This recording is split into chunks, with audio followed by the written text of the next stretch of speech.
memberikan kami lindungan dan pemeliharaan untuk kami hidup damai, baik di bumi ini, istimewa di dalam kerajaan surga. Kami berterima kasih untuk segala sesuatu rencana-Mu dalam kami. Hanya berikan kami pengertian, oh Tuhan, agar kami jangan menyimpang dari rencana-Mu, tapi kami kiranya tetap di dalam Engkau ya Bapa. Terima kasih, di dalam nama Tuhan Yesus Kristus kami sudah naikkan doa kami. Tapi kuasa kegelapan yang selalu mau menggoda, mengganggu konsentrasi kami, Tuhan, kami bersatu hati panggil nama Engkau buat usir dia. Di dalam nama Tuhan Yesus Kristus, segala setan kami perintahkan kamu semua dalam nama Yesus, pergi. Darah Yesus yang berkuasa. Biarlah roh-Mu yang suci, oh Tuhan, menolong kami sekalian, baik dalam mengucapkan firman-Mu, mendengarkan, dan untuk kami terima dalam hati kami, dalam kehidupan kami. Di dalam nama Tuhan Yesus Kristus kami sudah berdoa. Haleluya, amin.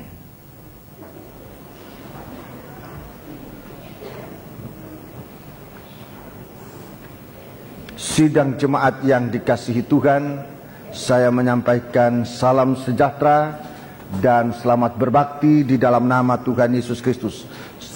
Selamat berbahagia juga dalam menerima firman Tuhan di dalam nama Tuhan kita Yesus Kristus. Baiklah, kita duduk dengan tenang untuk bisa mendengarkan firman Tuhan. Hari ini bagi pertumbuhan gereja, bagi sejarah pertumbuhan gereja, merupakan hari yang sangat penting, yang bukan hanya selalu kita ingat, tapi kita bisa mengalami dalam kehidupan kita sekalian.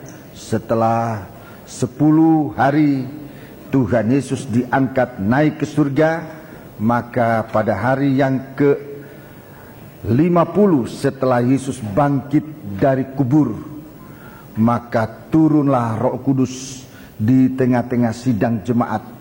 Dan saudara-saudaraku, sebenarnya secara kenyataan, secara de facto, bahwa gereja Tuhan pada hari kepenuhan Roh Kudus itu memulaikan bukan hanya dilahirkan di bumi ini, tetapi gereja Tuhan mulai beraksi dengan kesaksian-kesaksian yang membuat dunia ini menerima berita pendamaian, menerima keselamatan sampai hari ini. Dan tugas gereja menjadi nyata, merupakan suatu kesaksian yang sangat nyata. Saudara-saudaraku, hari ini kita peringati merupakan hari Pentakosta atau hari Pantekosta, yang kemudian di hari-hari ini saudara-saudaraku, banyak gereja mengambil dari sejarah ini, memberi nama gereja Pantekosta dengan berbagai-bagai nama di belakangnya. Tetapi pada umumnya gereja-gereja berharapkan akan Roh Kudus ini. Yesus harapan jiwaku, Roh Kudus memberikan kita pengharapan. Roh Kudus menyucikan kita, memberikan kita pengharapan.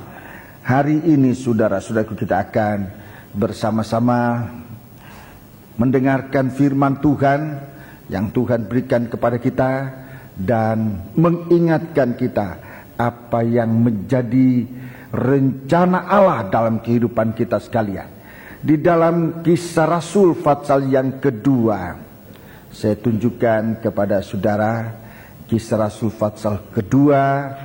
Saudara-saudaraku, merupakan lanjutan dari kenaikan Yesus ke surga, kebangkitan dan kenaikan Yesus ke surga. Ada lanjutannya, saudara-saudaraku. Di dalam Kisah Rasul pasal 2, ayat yang pertama sampai dengan ayat yang keempat. Kisah Rasul pasal yang kedua, ayat pertama sampai dengan ayat yang keempat. Kita baca. Ketika tiba hari Pentakosta. Ya, ketika tiba hari Pentakosta.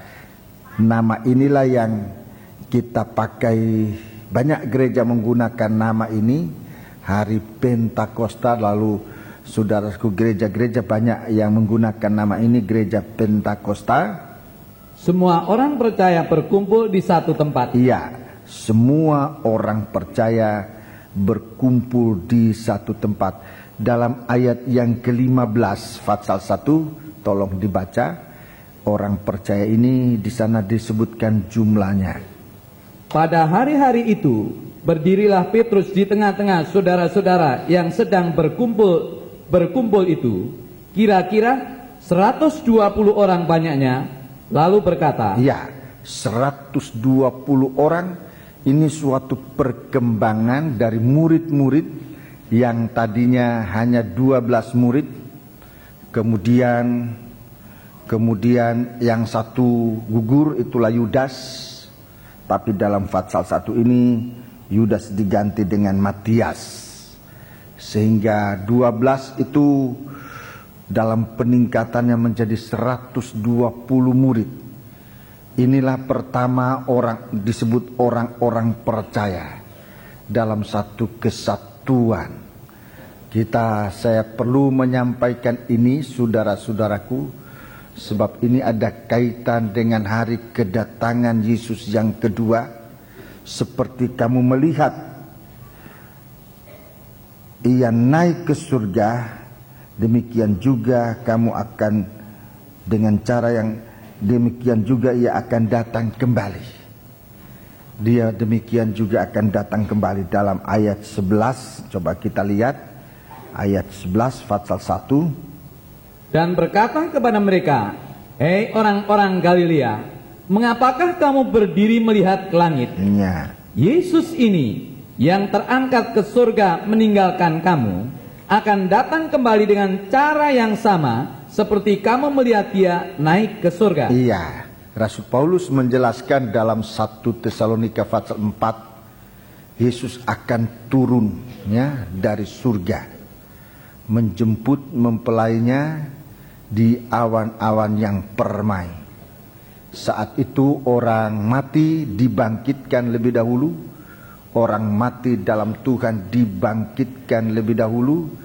Kemudian kita yang masih hidup diubahkan, semua untuk memiliki tubuh yang tidak dikuasai oleh maut. Tubuh yang bangkit itu tidak akan mati lagi. Saudara-saudaraku, kemudian tubuh kita yang masih hidup saat itu akan diubahkan. Tidak lagi tubuh ini yang tidak bisa masuk dalam kerajaan surga. Tubuh daging itu tidak mendapat bagian dalam kerajaan surga. Sebab itu untuk masuk dalam kerajaan surga, tubuh daging ini harus diubahkan menjadi tubuh yang rohani. Saudara-saudaraku, itu tubuh yang tidak akan mati lagi. Mungkin saudara bertanya, saudara yang belum mengetahui mungkin bertanya, tubuh yang mana yang kita akan miliki? Tubuh yang berasal dari surga, yaitu dari benih yang tidak akan binasa. Itulah nomor 1 firman. Sebab itu kalau saudara sekarang menerima firman, jangan mendengar ini merupakan pidato yang saudara bisa bawa tidur sambil mendengarkan pidato. Ini bukan pidato, ini makanan rohani yang akan membuat saudara-saudaraku, tubuh kita ini diubahkan dari tanah liat, tubuh yang tanah liat, tubuh yang tadinya hanya tanah liat, itu yang tubuh kita ini akan diubahkan oleh Tuhan menjadi tubuh yang kekal, yang tidak akan mati dari firman. Saudara-saudaraku, ayatnya dalam 1 Petrus 1 ayat 23, 24 sampai 25. Menjadi 1 Petrus pasal 2 ayat 1 dan sampai ayat 3, kita menjadi anak bayi yang baru lahir. Nah, kalau kita ini ada perubahan, tandanya saudara-saudaraku, tandanya kita mendengar firman Allah, bukan pidato, tetapi memakan firman Allah seperti kita makan makanan untuk tubuh jasmani ini. Kita mendengar firman Allah, kita memberi makan rohani kita. Ada tandanya. Tandanya adalah kita semakin merindu firman. Itu tandanya kita sedang diubahkan. Kalau kita malah semakin bosan terhadap firman, ini berbahaya. Ini keadaan Israel di padang belantara. Itu mendekati dengan dosa-dosa. Dosa-dosa bagaikan ular tedung yang akan memagut. Kalau mulai bosan firman Allah, itu berarti dosa sudah semakin dekat. Percobaan-percobaan berat yang kita tidak mampu untuk mengatasi merupakan sengat maut. Di dalam 1 Korintus pasal 15 disebut demikian. Jadi dosa-dosa itu akan menggigit bagaikan sengat maut yang akan mematikan. Itu kalau daging ini bosan terhadap firman. Tapi kalau kita semakin senang mendengar firman, semakin kita merindukan firman, itu tanda kita sedang diubahkan oleh Tuhan. Kita sedang diubahkan oleh Tuhan. Kemudian saudara-saudaraku, apalagi merupakan benih yang datang dari atas, yaitu Roh El Kudus. Roh El Kudus. Roh El Kudus, saudara-saudaraku. Seperti Yesus juga dari Roh El Kudus. Dia dikandung dari Roh Kudus. Selain dari firman, dia juga adalah Roh Kudus, dilahirkan untuk menebus dosa kita. Kita pun perlu lahir dari Roh Kudus. Dalam Yohanes pasal 3 jelas kita dibaharui, kelahiran kita dibaharui, lahir dari Roh El Kudus. Taat dan dengar-dengaran kepada Tuhan. Semakin menjauhkan diri dari dosa. Saudara-saudaraku, sampai kita bukan hanya diampuni, tetapi sampai kita membenci dosa. Itu namanya kelepasan. Jadi bukan cuma diampuni, tetapi sampai kita dilepaskan dari dosa, mengalami kelepasan. Tanda dari kelepasan dosa adalah kita membenci dosa itu.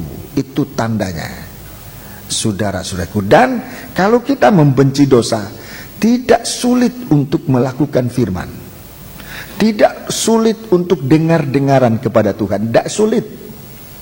Itulah tabiat dari Roh Kudus yang sudah kita miliki, saudara-saudaraku.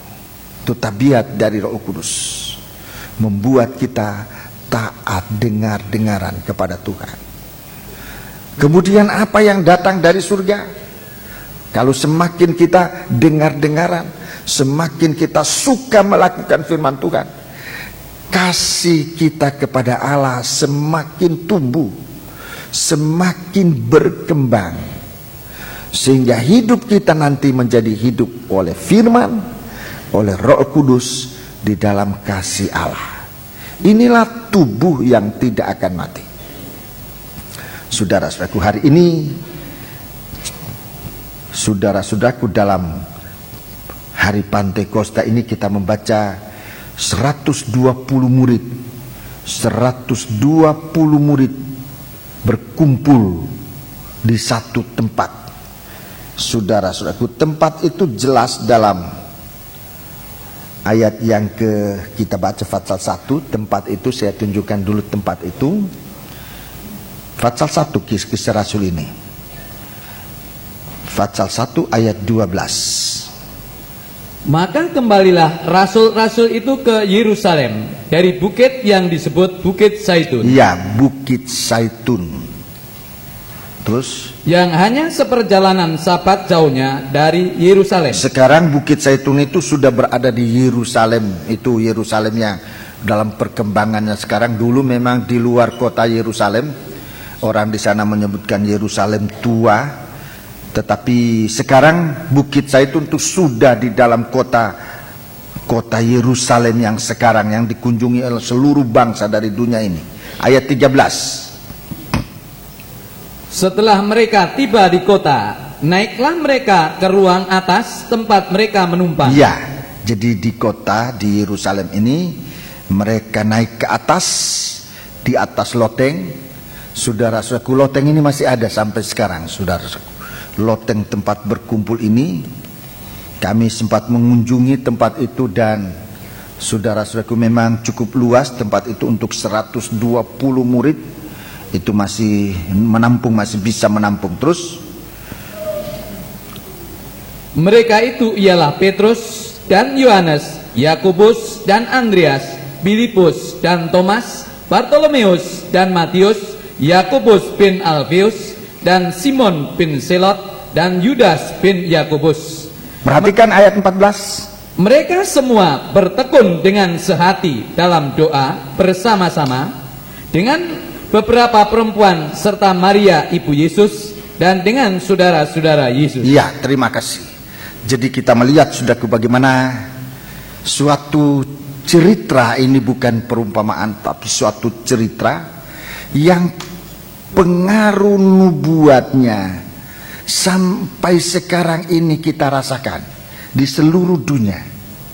Saudara-saudaraku, bagaimana murid-murid ini, 12 murid dibawa untuk melihat Yesus naik ke surga.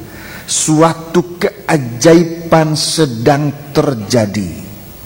Suatu keajaiban sedang terjadi. Bagaimana Tuhan diangkat ke surga. Ini suatu keajaiban yang Tuhan katakan di dalam Injil Yohanes pasal 6. Lanjutan dari kalau kita mau makan tubuhnya Kristus dan minum darahnya. Ini keajaiban.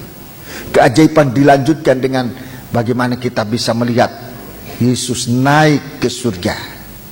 Untuk dikatakan ini satu hal yang luar biasa. Tetapi satu hal yang sangat menyayangkan adalah kalau kita bisa melihat Ia datang kembali. Ini biar suatu keajaiban yang bekerja di hati saudara-saudaraku, dengan keajaiban yang mengherankan ini. 12 murid kembali ke kamar loteng di Yerusalem, dan kemudian berkumpul 120 orang banyaknya bersama-sama. Mereka dengan keajaiban itu didorong untuk suka menyembah Allah. Tekun berdoa, tekun sehati dalam doa bersama-sama. Selama 10 hari mereka berdoa. Kemudian pada ayat 1 ini dikatakan mereka disebut, ayat yang kedua sudah baca? Ayat 2, pasal 2. Tiba-tiba turunlah dari langit suatu bunyi seperti tiupan angin keras. Ya, seperti suatu tiupan angin keras yang memenuhi seluruh rumah di mana mereka duduk. Terus, dan tampaklah kepada mereka lidah-lidah seperti nyala api yang bertebaran dan hinggap pada mereka masing-masing. Terus ayat 4. Maka penuhlah mereka dengan Roh Kudus. Lalu mereka mulai berkata-kata dalam bahasa-bahasa lain seperti yang diberikan oleh Roh itu kepada mereka untuk mengatakannya. Ya, terima kasih. Ini kejadian. Ini suatu, benar-benar suatu kejadian. Saudara-saudaraku, suatu kejadian untuk membuktikan, untuk menyaksikan, untuk mengajarkan bahwa Yesus benar-benar sekali lagi akan datang di dalam kemuliaan. Saudara-saudaraku, jadi turunnya Roh Kudus ini, meneguhkan kesaksian yang nanti akan dilanjutkan oleh gereja Tuhan. Sampai kesaksian ini merupakan satu kenyataan bahwa Yesus Kristus akan benar-benar datang sekali lagi untuk kedua kali dalam kemuliaan. Kita mempercayai 3 oknum Allah dalam satu pribadi. Saya katakan mempercayai, lebih dari hanya mengerti, tapi mempercayai. Sebab hal ini hanya bisa diterima dengan iman. Dalam kesempatan lalu saya katakan, mengenai hal ini tidak bisa kita selidiki dengan akal kita. Sebab dengan akal semakin kita selidiki dengan akal, semakin tidak mengerti, semakin tidak mempercayai. Tapi kalau kita terima, perhatikan istilahnya, bukan menyelidiki, menerima. Kalau kita menerima dengan hati kita, maka perkara ini akan semakin jelas.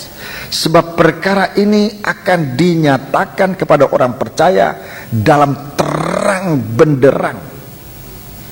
Mari, 3 oknum Allah. Allah Bapa sudah datang ke dalam dunia, pernah turun ke bumi ini. Kita membaca dalam kitab Keluaran. Kita baca dalam kitab Keluaran. Tuhan pernah turun ke bumi ini. Tuhan pernah turun ke bumi ini, ya. Dalam kitab Keluaran pasal 20, ya. Sebenarnya mulai pasal 19 itu persiapan turunnya Allah Bapa ke bumi dalam kemuliaan. Turunnya Allah Bapa ke bumi dalam kemuliaan. Ini perlu diperiksa, saudara-saudaraku, untuk meneguhkan bahwa Yesus anak Allah akan benar-benar datang kembali. Mari kita membaca ayat 18 sampai ayat 21. Seluruh bangsa itu menyaksikan guruh mengguntur. Ya, jadi ada guruh mengguntur. Kilat. Jadi menjelang hari turunnya Allah Bapa ke bumi ini ada satu guruh mengguntur. Terus Kilat sabung menyabung. kilat sabung menyabung. Sangkakala berbunyi. Iya. Dan gunung berasap. Dan gunung berasap. Jadi kita lihat, saudaraku, kalau Tuhan datang ini terjadi suatu gerakan, suatu keguncangan yang besar. Terus maka bangsa itu takut dan gemetar, dan mereka berdiri jauh-jauh. iya, 19. Mereka berkata kepada Musa, "Engkaulah berbicara dengan kami, maka kami akan mendengarkan. Tetapi janganlah Allah berbicara dengan kami, nanti kami mati." Iya, nanti kami mati. Terus Tetapi Musa berkata kepada bangsa itu, "Janganlah takut, jangan takut. sebab Allah telah datang dengan maksud untuk mencoba kamu, dan dengan maksud supaya takut akan Dia ada padamu, agar kamu jangan berbuat dosa." Ya, jadi ini hikmat, permulaan hikmat, takut akan Tuhan, supaya kita tidak berbuat dosa. Itu pengetahuan yang tinggi, menjauhi dosa. Itu orang bijaksana. Haleluya. Ayat 21. Adapun bangsa itu berdiri jauh-jauh, tetapi Musa pergi mendekati embun yang kelam, di mana Allah ada. Ya, di mana Allah itu ada. Allah benar-benar pernah turun ke bumi ini. Tepatnya di Gunung Sinai. Tepatnya di Gunung Sinai. Sekarang gunung ini masih ada, saudara-saudaraku, di padang gurun, di tanah Arab. Ini masih ada sampai hari ini. Saudara-saudaraku, di situ dulu pernah Allah Bapa, Yehova, turun ke bumi, saudara-saudaraku, sebagai usaha Tuhan untuk menyelamatkan manusia ini dari dosa. Allah datang supaya kamu belajar takut akan Dia, agar kamu jangan berbuat dosa. Dia datang, saudara-saudaraku, dan kepada Musa diberikan 10 penyuruhan. Itu pasal 20 ayat 1 sampai 17, 10 penyuruhan. 10 penyuruhan yang ditulis dalam 2 loh batu.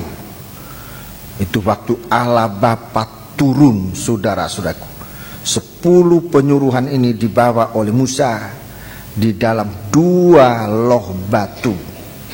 Kemudian pasal 21 sampai dengan pasal yang ke-24, 10 penyuruhan ini dijelaskan dijelaskan di dalam kitab-kitab. Dalam kitab-kitab ditulis satu persatu dengan penjelasan-penjelasan secara mendetail.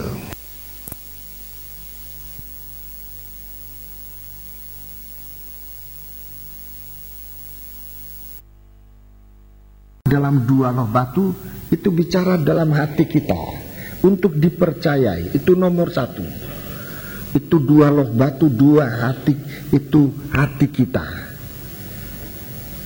Itu hati kita, kedua belah hati kita.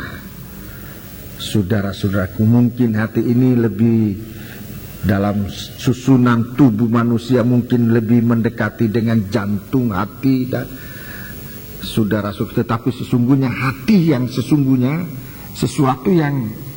sesuatu hal yang hanya bisa dilihat dengan iman, itu tempatnya Tuhan. Hati itu tempatnya yang paling dalam yang disediakan oleh Tuhan di dalam manusia. Di situ Tuhan bertakhta dalam hati manusia. Kalau hati itu tidak ada Tuhan, kalau tempat itu tidak ada Tuhan, hati itu akan kosong dan orang tidak merasa puas. Ada sesuatu kekosongan, dan dalam keadaan kosong manusia mencari untuk mengisi kekosongan itu dengan liburan, dengan hiburan, dengan makanan, dengan apa saja yang dari dunia ini untuk coba mengisi kekosongan hati itu, tempatnya Allah. Tetapi manusia akan tetap tidak puas, sebab hati ini yang disebutkan hati ini tempatnya Allah ini menuliskan firman-Nya, menempatkan dirinya, menempatkan rohnya. Sudah, itu semua ada ayat-ayatnya. Itu hanya bisa diisi oleh Allah, oleh pribadi Allah, oleh oknum dari Tuhan. Selama Tuhan tidak menempati hati itu, manusia akan tetap merasa kekosongan, merasa kosong, merasa hampa. Punya harta tanpa Tuhan akan merasa hampa. Sudah punya pengalaman tanpa Tuhan tetap merasa hampa. Punya pengetahuan segala sesuatu tanpa Tuhan akan merasa hampa. Saudara-saudaraku, selama hati ini tanpa Tuhan, manusia itu tidak diselamatkan.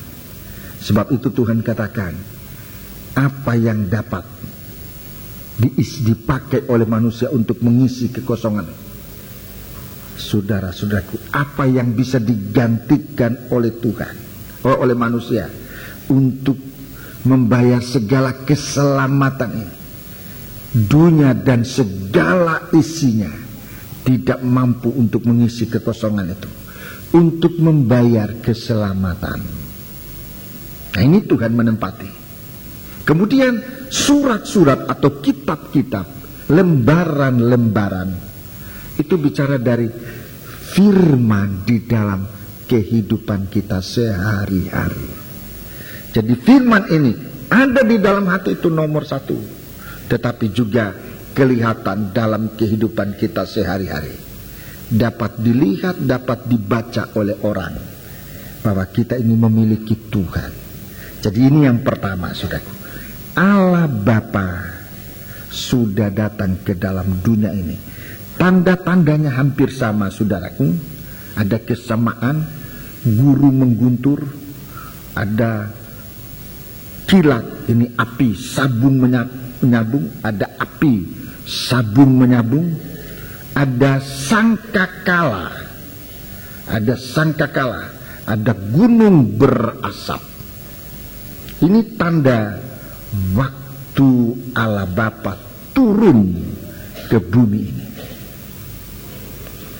Kemudian dalam Kisah Rasul pasal 2 tadi, itu waktu Allah Roh datang, turun ke bumi. Allah Roh Kudus itu oknum ketiga. Allah Roh Kudus turun ke bumi.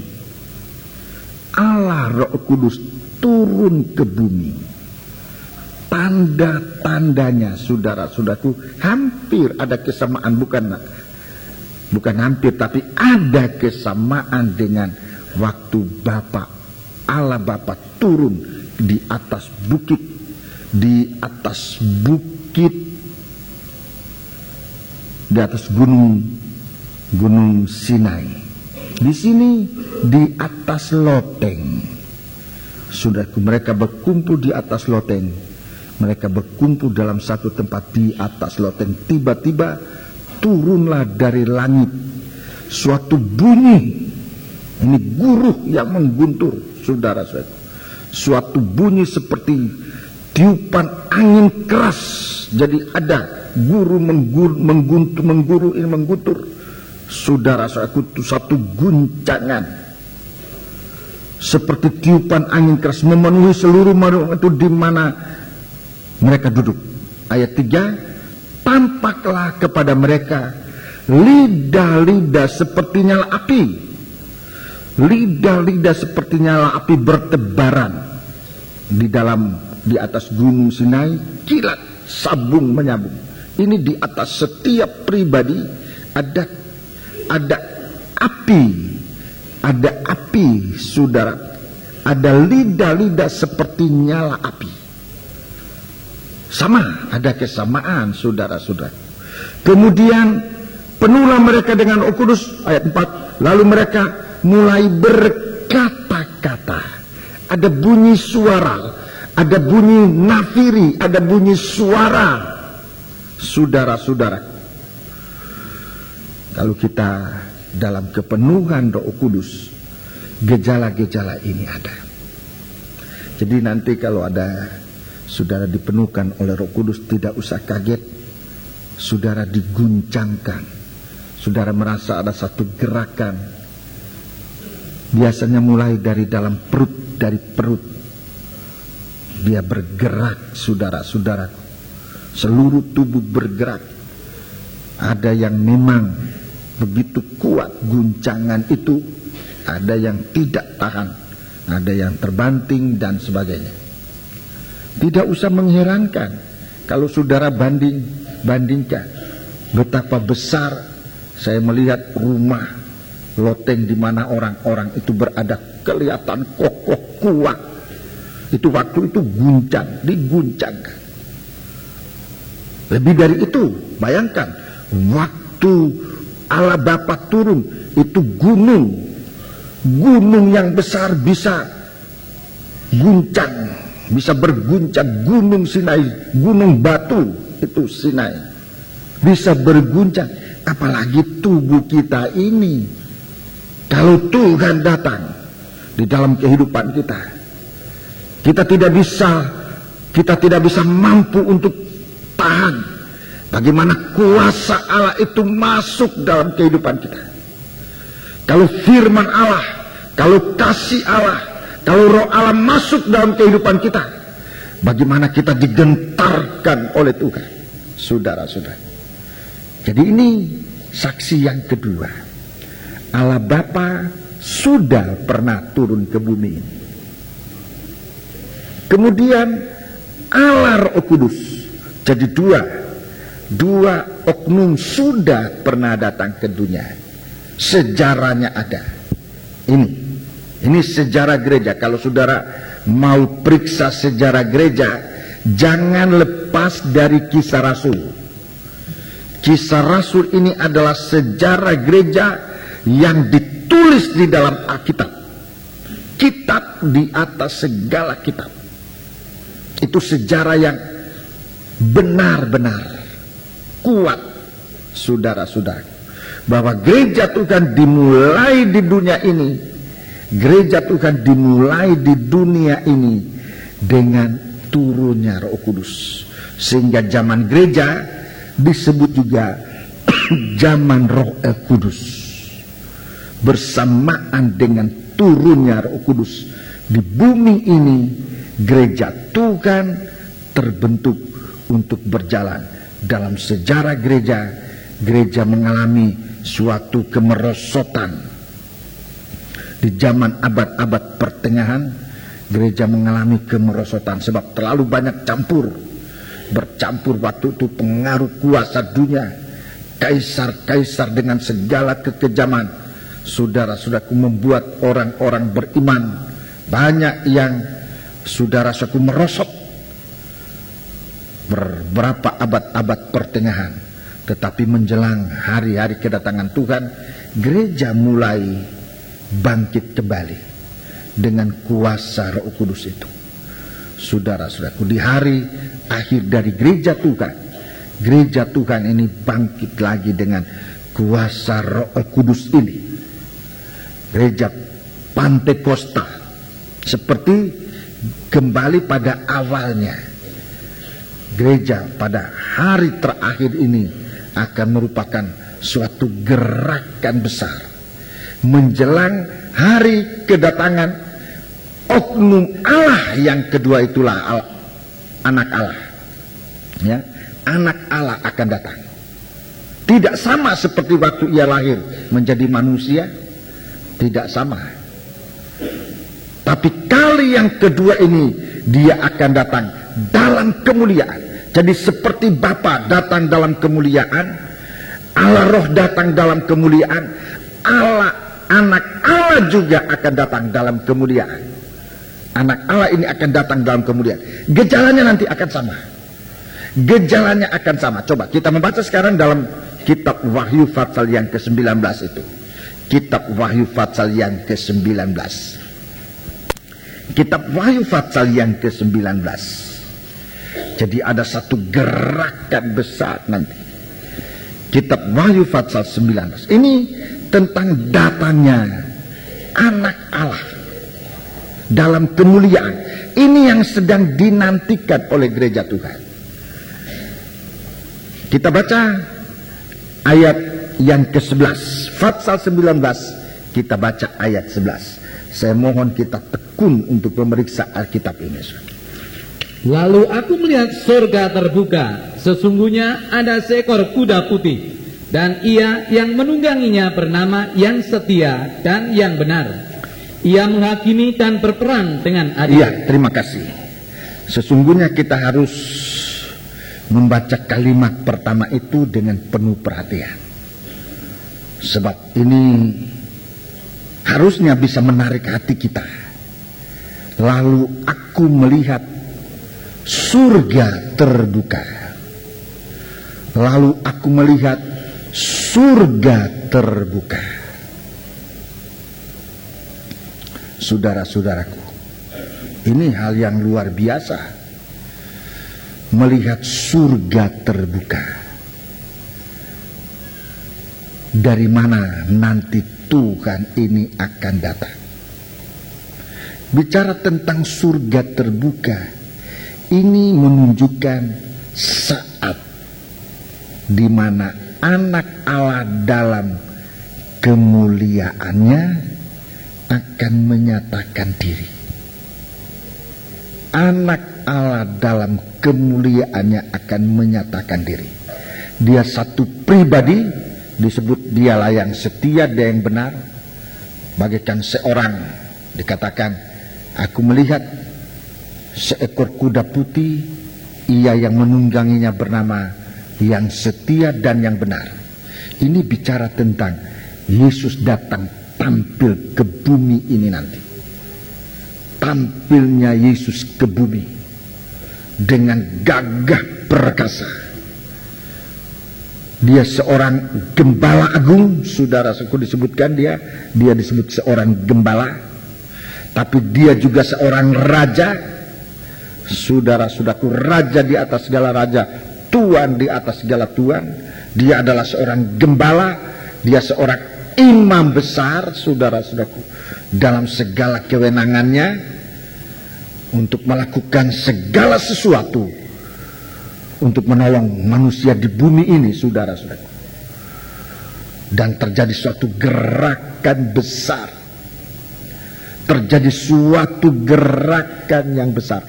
Ini yang sedang kita hadapi menjelang hari-hari itu, saudara-saudara. Bagaimana guncangan terjadi di bumi ini. Sebelum hari itu, Tuhan akan mengguncangkan bumi ini, saudara-saudara. Tuhan akan mengguncangkan bumi ini, seperti juga Tuhan mengguncangkan langit. Di dalam Kita lihat, saudaraku, gejala kedatangannya yang kedua kali ini dalam kitab Hagai. Kitab Hagai. Dalam kitab Hagai kita baca.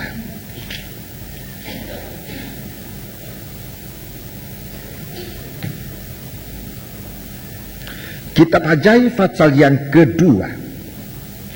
Kitab Hagai pasal yang kedua. Ayat 7.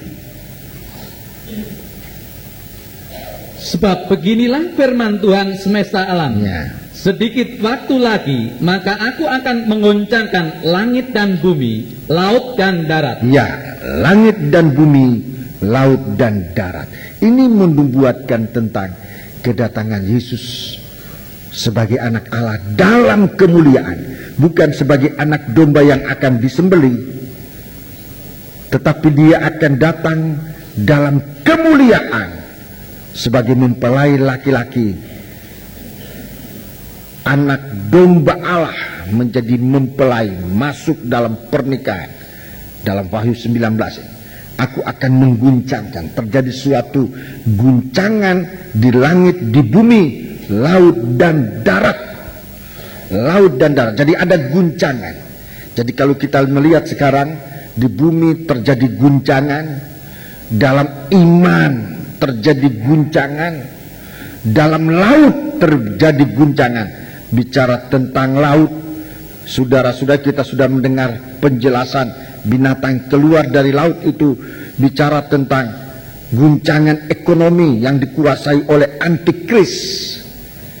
Ini guncangan laut dan darat, binatang keluar dari darat, timbulnya pengajaran-pengajaran sesat. Jadi nanti ada guncangan-guncangan. Ada tatanan surya yang nanti akan suatu keguncangan terjadi. Menurut penyelidikan ini sedang terjadi. Bagaimana, saudara-saudaraku, ada terjadi suatu guncangan dari peredaran bintang-bintang di langit. Ini suatu guncangan akan terjadi di bumi menjelang hari kedatangan Tuhan. Baca terus ayat 8.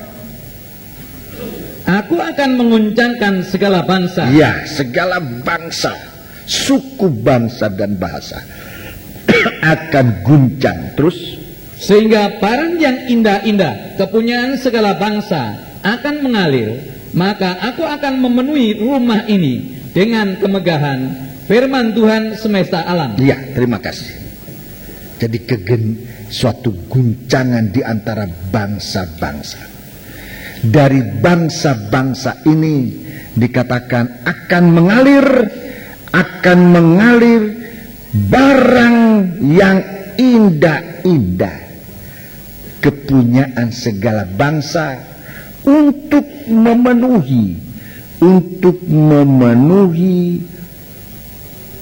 aku akan memenuhi rumah ini dengan kemegahan. Rumah ini bicara tentang tubuh Kristus. Rumah itu tentang tubuh Kristus.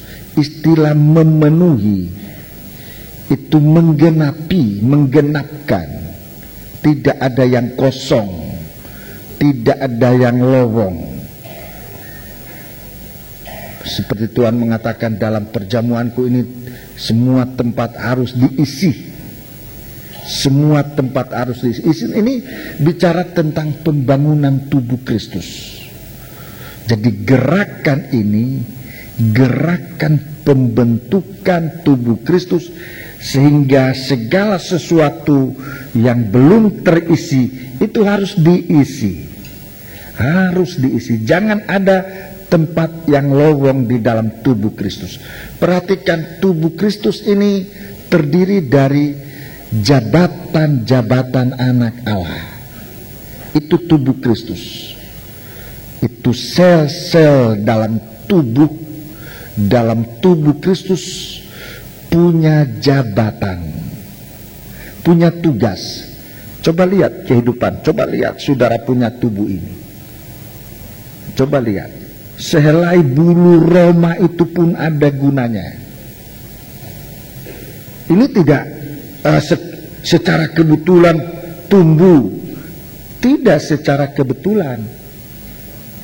Itu ada gunanya di dalam tubuh. Jadi Tuhan menempatkan dalam tubuh ini baik tulang, rambut, daging, kulit, semuanya. Urat-urat, sumsum, itu semuanya ada gunanya. Kalau itu dikurangi, tubuh itu tidak sehat. Tubuh itu tidak akan sehat. Tidak bisa indah. Dia terganggu. Demikian gerakan pembentukan tubuh Kristus dikatakan memenuhi rumah ini, menggenapi tubuh Kristus. Ini gerakan yang terjadi. Kalau terjadi guncangan di dalam bangsa-bangsa, Tuhan sedang memanggil, Tuhan sedang memilih umatnya. Disebut yang indah-indah. Tidak ada yang tidak indah. Tidak ada yang indah, semua yang indah. Dari antara bangsa-bangsa ini Tuhan melihat, Tuhan memilih, Tuhan memanggil untuk ditempatkan dalam tubuh Kristus. Sampai tubuh Kristus ini penuh, lengkap. Itu sebabnya kalau sekarang ini kita mendapat kesempatan dipanggil oleh Tuhan untuk menempati tempat apa saja. Di dalam tubuh Kristus tidak ada satu tempat yang hina. Ini harus dihapuskan dari pengertian daging. Bahwa di dalam tubuh Kristus, di dalam pekerjaan Tuhan, tidak ada satu yang hina. Sebab dia berada dalam tubuh, dan Alkitab mengatakan itu harus ditempati oleh barang yang indah. Apa itu barang yang indah? Itu jiwa-jiwa yang ditebus oleh Tuhan. Itu indah. Mengapa saya katakan indah? Harganya mahal. Kalau tidak indah, harganya tidak mahal. Tuhan sedang membeli dari antara bangsa-bangsa ini, saudara-saudaraku, barang yang indah. Itulah manusia, jiwa-jiwa ini untuk dibawa ke dalam rumah Tuhan, memenuhi rumah Tuhan, menjadi anggota tubuh Kristus. Saudara-saudaraku, dalam jabatan apapun juga. Itu sebabnya saudara-saudaraku, hari-hari ini kegiatan, kegerakan ini bukan kegerakan tanpa arah, bukan juga kegerakan dengan arah yang salah, tapi setiap kegerakan yang dikerjakan oleh Roh Kudus, oleh firman Allah di dalam hati kita, itu cara Allah untuk memenangkan, untuk memanggil, untuk mengambil jiwa-jiwa datang dalam pembentukan tubuh Kristus. Ibadah kita sehari-hari arahkan kepada pembangunan tubuh Kristus. Setiap gerak ibadah kita ini jangan untuk diri sendiri, tapi untuk bisa kita masuk dalam kesatuannya tubuh Kristus. Ibadah kita jadi indah. Pelayanan kita arahkan kepada pembangunan tubuh Kristus. Kalau kita bekerja bukan untuk manusia, siapapun juga, bukan untuk satu kelompok manusia, siapapun juga, tapi kalau kita melayani dengan memikirkan untuk pembangunan tubuh Kristus, pelayanan kita tidak mungkin kesasar, tidak mungkin gagal. Kita akan disertai oleh Tuhan, dan kita akan melihat nanti rumah Allah itu penuh. Saudara perhatikan, waktunya terbatas. Kalau rumah Allah sudah penuh, kalau rumah Allah sudah penuh, pintu ditutup. Kalau pintu ditutup, Tuhan katakan, aku tidak mengenal kamu. Aku tidak mengenal kamu. Waktu pintu sudah ditutup. Beberapa ayat kita baca. Beberapa ayat kita baca dalam Injil Matius lebih dahulu. Saudara taruh tanda pada Hagai pasal 2 ini, kita mungkin masih kembali nanti. Injil Matius pasal yang ke Injil Matius pasal yang ke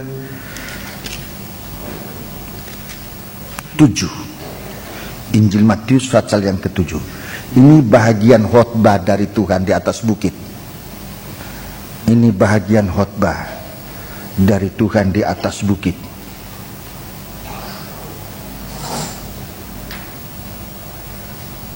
Waktu kami berada di atas bukit ini, kami membaca Matius 5, 6, dan 7. Injil Matius pasal 5, pasal 6, pasal 7 ini dibaca saudara sebagian-bagiannya.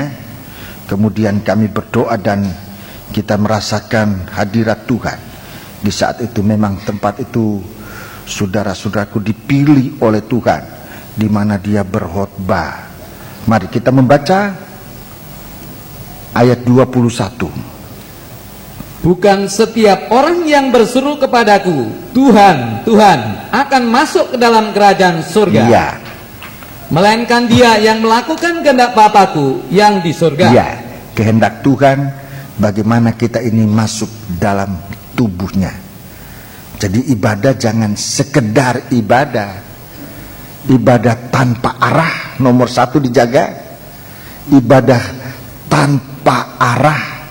Banyak kali kita katakan, aku kebetulan lewat di muka gereja, ketemu teman lalu saya masuk. Tidak kebetulan. Itu rencana Allah buat saudara. Jangan jadikan kejadian semacam itu kebetulan. Kalau saudara dibawa oleh teman, oleh saudara masuk gereja, itu tidak kebetulan. Itu rencana Allah. Yang harus kita tahu maksudnya apa.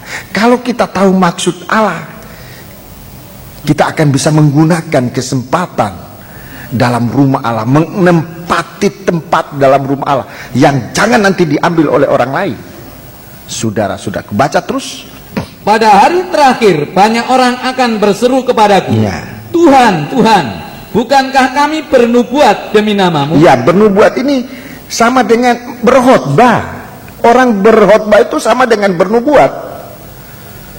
Apalagi kalau dia menjelaskan, mengungkapkan rahasia firman, menjelaskan rahasia firman, nubuat dalam dia bernubuat. Dia sedang bernubuat. Jadi di sini jelas orang melayani Tuhan. Kami bernubuat, kami berkhotbah. Tapi khotbahnya bagaimana? Kamu berkhotbah dalam gereja Tuhan, tetapi tidak khotbah itu berdasarkan ilham apa yang dikatakan oleh Tuhan dalam hati. Kami bernubuat. Terus Demi namamu. Demi namamu. Dan mengusir setan demi namamu. Iya, terus. Dan mengadakan banyak mujizat demi namamu Iya. juga. Ini penginjil-penginjil saudara-saudaraku. Terus Pada waktu itulah aku akan berterus terang kepada mereka, Iya.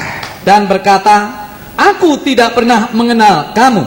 Enyahlah daripadaku, kamu sekalian pembuat kejahatan. Iya, pembuat kejahatan. Ibadah tanpa arah. Ibadah tanpa arah. Ibadah atau ibadah yang punya arah yang salah. Banyak ibadah arahnya salah. Banyak arahnya salah. Jadi sebagai seorang gembala, saya mempunyai tugas yang utama, bukan hanya memimpin ibadah, tetapi menunjukkan arah dari ibadah. Kita mau beribadah ini mau kemana, jadinya apa, itu ada arah. Dan saya harus sesuaikan dengan firman. Kalau tidak sesuai dengan firman yang menampilkan pembentukan tubuh Kristus, pasti saya akan membawa domba-domba ini ke arah yang salah. Jadi ibadah kita arahnya kepada pembentukan tubuh Kristus. Itu arahnya. Selain dari pembentukan tubuh Kristus, pasti arahnya lain. Untuk apalah? Untuk kepentingan seseorang, untuk kepentingan diri sendiri, yang kemudian setelah dilihat oleh Tuhan tidak indah. Kalau kita beribadah untuk kepentingan kita, kepentingan diri sendiri, memang kelihatan tidak salah. Kalau saya datang beribadah supaya saya sembuh, supaya saya kaya, tidak salah. Tetapi kalau hanya itu tujuan, tidak indah. Mengapa saya katakan tidak indah? Berapa banyak orang sakit datang kepada Tuhan untuk minta kesembuhan. Setelah sembuh, lupa Tuhan. Dia tinggalkan Tuhan. Ini tidak indah. Mengapa demikian? Sebab ibadahnya punya tujuan yang salah. Tidak indah. Dia beribadah bukan untuk membawa hidupnya menjadi anggota tubuh Kristus, tetapi supaya ia sembuh. Banyak saudaraku, saya berani mengatakan ini, berani bertanggung jawab. Banyak buktinya. Berapa banyak orang sudah ditolong oleh Tuhan. Setelah ditolong oleh Tuhan, dia tidak masuk lagi dalam pelayanan dalam gereja, dia tinggalkan Tuhan. Mengapa? Sebab dia beribadah.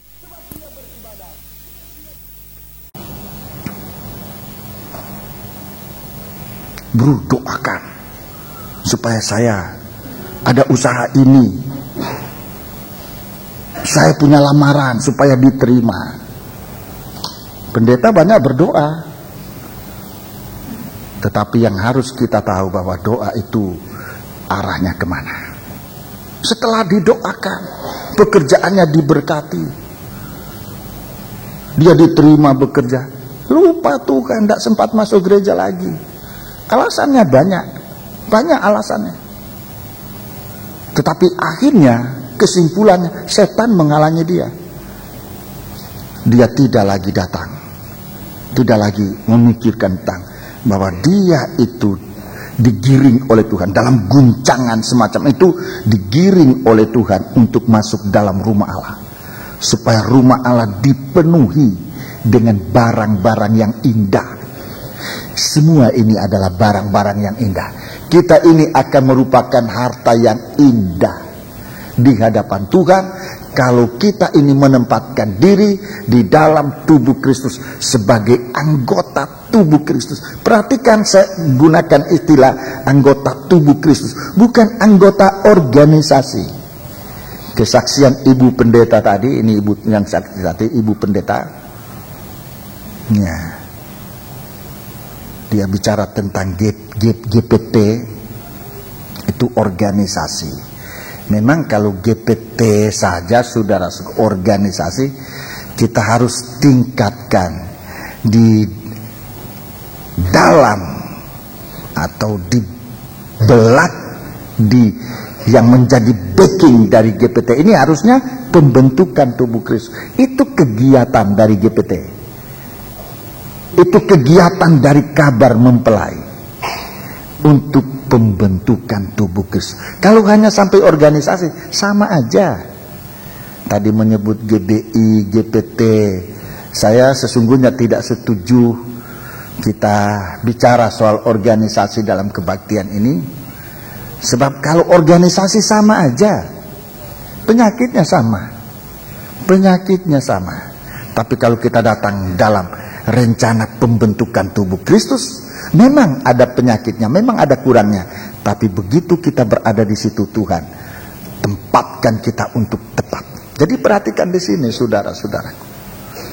Di sini dikatakan, hei orang jahat, yang kamu sekalian pembuat kejahatan. Kejahatan di sini apa?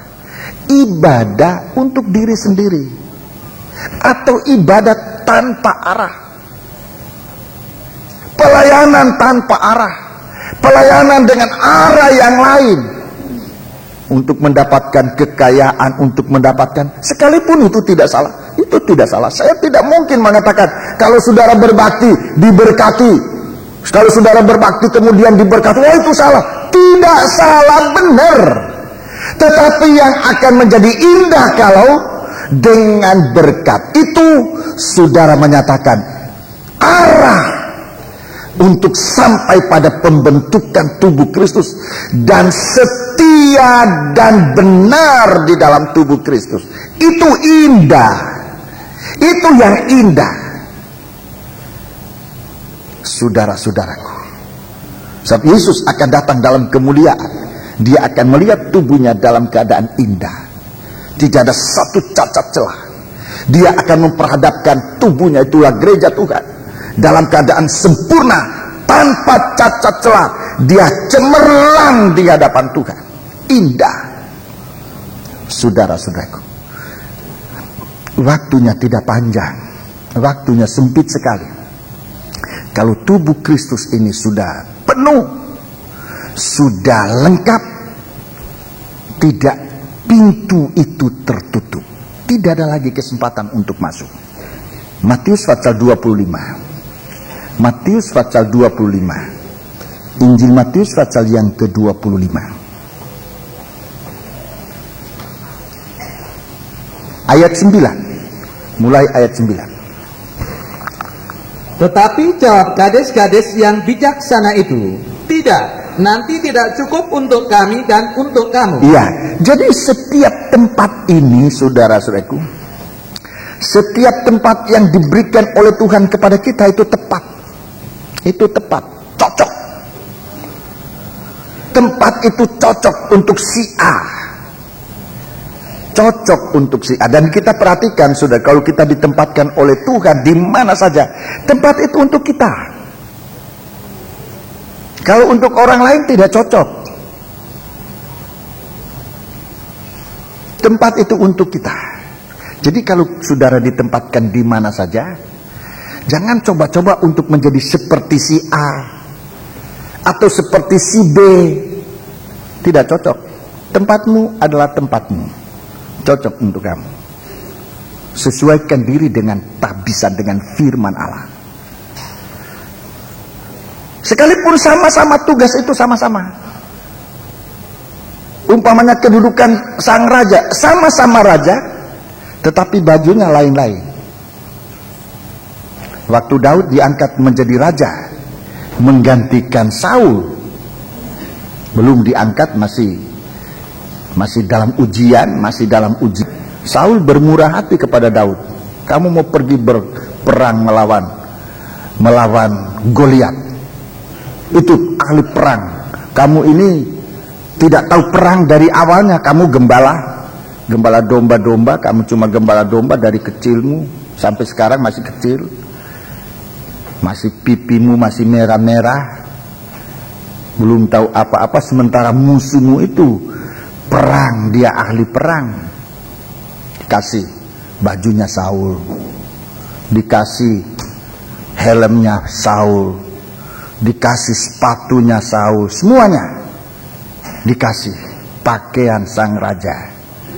Seorang gembala mau pakai baju raja. Ayo berdiri. Daud tidak bisa berdiri. Untuk berdiri aja tidak bisa, apalagi berperang, apalagi berjalan. Berdiri pun tidak bisa. Itulah kalau coba-coba mau pakai baju orang lain. Gak bisa. Gak bisa. Tidak bisa. Tuhan lengkapi kita dengan segala karunia Allah. Tuhan dudukkan kita di tempat yang Tuhan siapkan untuk kita. Gunakan baju itu, gunakan sepatu itu, gunakan helm itu yang Tuhan kasihkan ke kita. Daud cepat sadar. Dia kembali penampilannya sebagai seorang gembala, dengan alih-alih, dengan batu sungai, dengan tasnya yang biasa dia bawa dalam penggembalaan, dia isi dengan batu. Dia menghadap Goliat, dan dengan peralatan seorang gembala dia dapat mengalahkan Goliat. Kalau dia gunakan peralatan Saul sebagai seorang raja, Daud akan jadi korban. Banyak kita jadi korban sebab kita tidak mau duduk di tempat kita. Kita mau milih tempat yang menurut daging ini lebih enak, menurut daging lebih indah. Yang menentukan indah dan enaknya itu Allah. Itu sangat mengerti, saudara-saudaraku. Kalau saudara dipakai oleh Tuhan dalam apa saja, itu tempat. Kalau saudara tidak mau, Tuhan siapkan yang lain, orang lain, dia akan duduk. Waktu saya ditempatkan di sini, beban yang sangat berat saya rasakan adalah tuntutan. Saya harus sama seperti Om Yo, guru saya. Itu sangat berat. Berkhotbah itu berat. Tetapi kalau saya harus sama seperti guru saya, meniru guru saya, oh sungguh terlalu berat. Saya bicara kepada saudara saya yang juga ada kaitan dalam pelayanan ini, saya katakan, saya tidak bisa seperti Om Yo. Kamu juga nggak bisa. Om Yo adalah Om Yo, kamu adalah pribadimu, saya pribadi. Kita datang kepada Tuhan. Dan dengan itu Tuhan menolong. Jadi saatnya nanti pintu ditutup. Baca terus. Lebih baik kamu pergi kepada penjual minyak dan beli di situ. Ya, baca terus.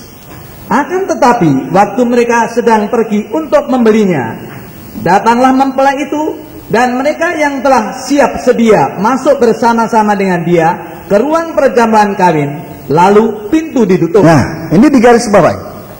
Pintu ditutup. Orang yang ada, orang yang siap menempati tempatnya. Orang yang siap dengan jabatannya, dengan minyak, dengan karunia-karunianya masuk. Kemudian sesudah itu pintu ditutup. Perhatikan, ini garis bawah. Kalau pintu sudah ditutup, tidak ada orang lain bisa membuka. Sementara Tuhan masih membuka pintu, tidak ada orang lain bisa menutup. Kesempatan sekarang ini, saudara. Jangan tunggu pintu itu ditutup. Sementara barang-barang indah dari segala bangsa, kita nanti akan melihat di dalam tubuh Kristus, segala bangsa yang diperindah, yang ditebus oleh Tuhan dengan darahnya, akan tampil bagaikan barang yang begitu tepat indah untuk duduk. Sekarang ini sorga terbuka. Ayat 11 dari Wahyu 19 ini, sementara surga itu terbuka, di mana nanti mempelai itu akan datang. Wahyu 19 ayat 11 itu harus digunakan, sebab ada saatnya pintu ditutup. Kita ini sedang dilatih oleh Tuhan untuk berada pada tempat masing-masing. Satu ajaran yang disampaikan oleh Bapak Pendeta Van Hessel, saya tidak dengar langsung dari almarhum, tetapi saya percaya, sebab yang menyaksikan itu adalah orang-orang yang dapat dipercaya. Dia mengatakan setiap gerakan kebangunan rohani, Tuhan sedang menghamburkan karunia-karunia rohani buat umat Tuhan, buat anak. Di situ tempat menghamburkan, menyemaikan, persemaian, ya, bagaikan padi yang akan ditanam disemaikan dulu. Benih itu dihambur. Di mana? Saat kebangunan-kebangunan rohani, saat kebaktian-kebaktian kebangunan rohani, di sana Tuhan sedang menghamburkan karunia-karunia, benih-benih yang akan tumbuh untuk melengkapi tubuh Kristus. Saya memang lihat di hari-hari ini, saudara-saudaraku, setiap kali ada kegiatan kebangunan rohani yang Tuhan percayakan kepada kita, munculnya orang-orang yang akan dipakai oleh Tuhan. Jika kita waktu itu tidak mau dipakai, tempat itu akan diisi oleh orang lain. Tempat itu akan diisi oleh orang lain. Waktu kami ke Israel, saudara-saudaraku, ada dua saudari, dua-dua dibaptis di Sungai Yordan, saudara. Dua-dua dibaptis dari Sungai Yordan. Jadi mereka ini jiwa baru. Satu percakapan mereka merindu, Om, kalau boleh saya dikaitkan dalam kegiatan. Saudara, ya betul ya dia ngomong itu ya. Betul dia. Dia punya kegiatan. Dan memang tempat ini saya lihat agak lowong, saya tidak tahu lowongnya sejauh mana. Bidang itu memang bidang yang dia bicara itu rupanya memang lowong hari-hari ini. Tapi saya berdoa saudara ini masih ada urusan sehingga mungkin saya belum lihat di gereja, belum ya. Dia merindukan akan datang di tempat ini. Bagi saya menjadi anggota gereja mana tidak penting. Yang penting suatu arah ibadah pelayanan untuk mengkaitkan diri. Dia tergairah dengan sistem pelayanan tubuh ini. Saudara-saudara sidang jemaat, tempat-tempatmu, sekali lagi saya katakan, di dalam tubuh Kristus tidak ada tempat yang hina, nggak ada. Sekalipun kita dihina, kita tidak menjadi hina. Semakin kita dihina, semakin kita cemerlang untuk menunjukkan kemuliaan Tuhan.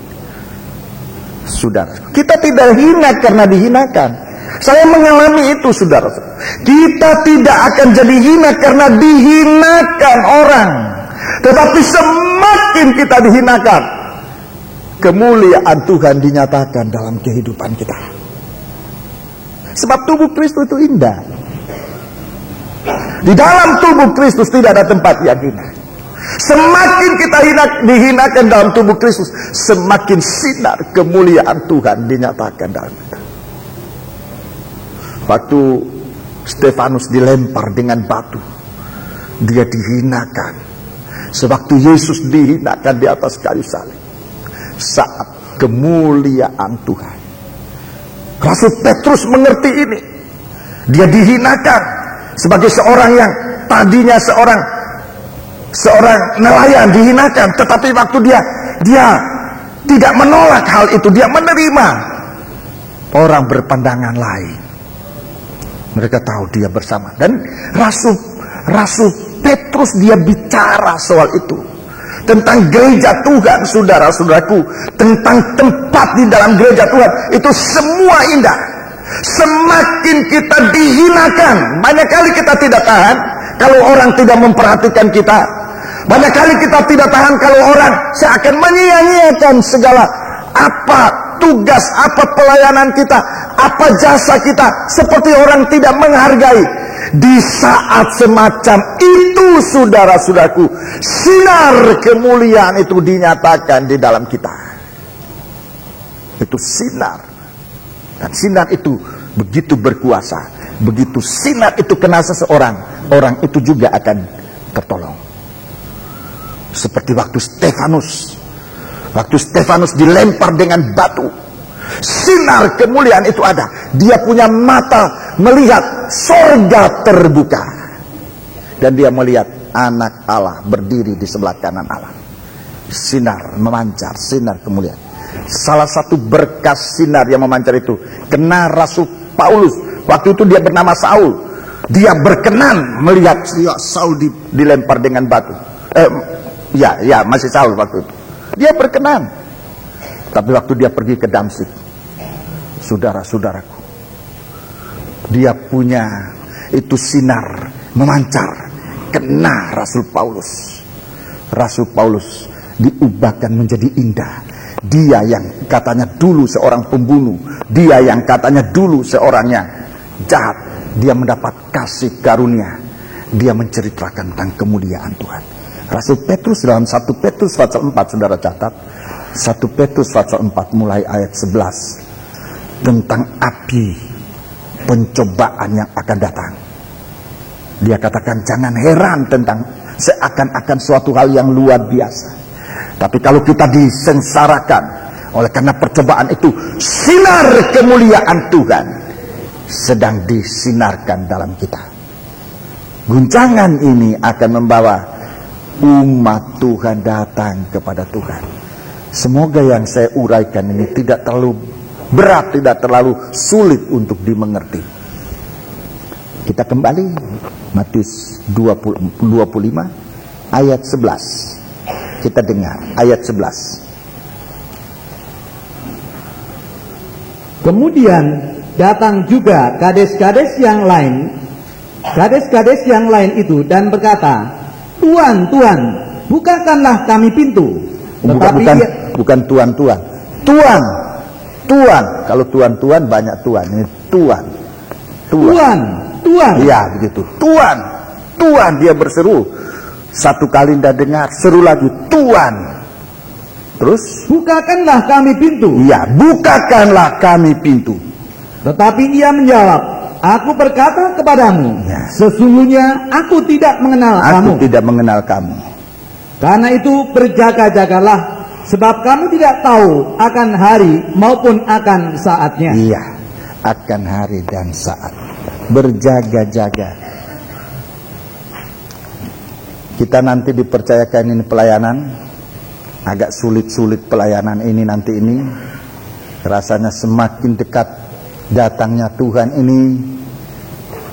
Pelayanan ditunjukkan oleh Tuhan sedemikian rupa, saudara-saudaraku. Saya tidak ingin mengipas-ngipas emosi saudara, tetapi saya mau beritakan yang benar. Pelayanan ini berat. Tadi kesaksian saudara Ben, mana saudara Ben? Di atas ya. Iya. Itu dia saksi itu benar. Dia saksi itu benar. Dia berangkat dari sini, dia pamit. Saya ikuti dalam doa terus, dalam doa. Saya monitor. Dia berada di Padang. Saya sampai di Nia, sampai kembalinya. Itu cukup berat. Perjalanan yang cukup berat. Saya tidak menjanjikan bahwa perjalanan ke Nias ini yang indah-indah. Ini perjalanan berat, pelayanan cukup berat. Saudara-saudaraku. Tetapi itulah peningkatan. Itu peningkatan kita. Itu peningkatan. Dan disampaikan kepada kita untuk disiapkan, untuk mempersiapkan diri. Saudara-saudara sekalian. Jika Tuhan izinkan, jangan saudara untuk, waduh perjalanan susah jauh. Ayo, masih ada waktu beberapa saat ini untuk mempersiapkan diri. Biaya cukup besar. Tadi dalam ini belum dibeberkan tentang biaya cukup besar. Biayanya cukup besar. Tidak untuk nakut-nakuti, tapi untuk kita bersiap. Kita kerjasama. Kerinduan mereka di sana, kita sudah diberkati oleh Tuhan. Mari kita membawa berkat. Ini tugas kita untuk menempatkan diri sebagai anggota tubuh Kristus dengan segala kegiatannya. Saudara lihat tubuh kita ini. Saat tubuh ini tidak mau berguna, dia dipotong. Dia dipotong. Saudara, kalau tubuh ini tidak lagi memperindah, kalau bagian tubuh kita ini tidak memperindah kesatuan tubuh, dipotong.